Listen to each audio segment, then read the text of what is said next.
سورة الفاتحة. لديغ كما جاء في حديث أبي سعيد الصحابة، لديغ طريح الفراش قرأ عليه الصحابي سورة الفاتحة فقام كأنما نشط من عقال. ثواني معدودة أذهبت المرض. النبي عليه الصلاة والسلام يقول للصحابي: وما يدريك أنها رقية. أعظم سورة في كتاب الله تقرأها على جسدك بيقين تام، أقسم بالله ما كأن فيك مرض.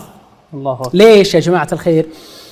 لأنه سبحان الله العظيم الإنسان إذا تشافى بالقرآن وكان في قلبه اليقين التام أن الله سبحانه وتعالى سيعافيه الله جل وعلا وسينزل عليه السكينة والطمأنينة. أنا أبختم بجزئية واحدة. كنت يوم من الأيام عند أحد الرقاة المشهورين جدا. أنا ما أقول لكم في كتاب ولا أقول لكم حدثني فيها فلان، يشهد علي الله رأيتها بعيني. صلينا صلاة المغرب كنت خلفه مباشرة.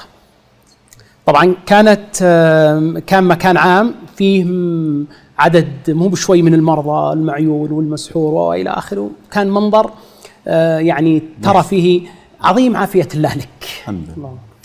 امرأة، أنا كنت خلف الشيخ مباشرة بعربية ما تقدر تمشي.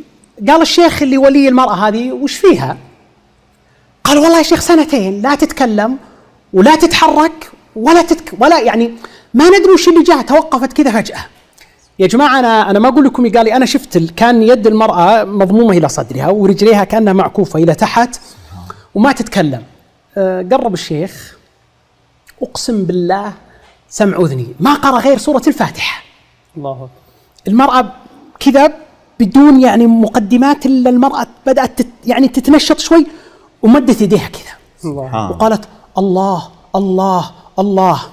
ترى 2 يقول ما تركنا مستشفى ولا تحليل إلا وضعنا فحوصات، النتائج سليمة لكن ما ندري وش العلة. لا إله. والله ما انتهى من سورة الفاتحة إلا مدت رجليها وهي تقول: لا إله إلا الله. الله. هذه خلي قلبك يكسوه قول الله جل وعلا: وإن يمسسك الله بضر فلا كاشف له إلا هو.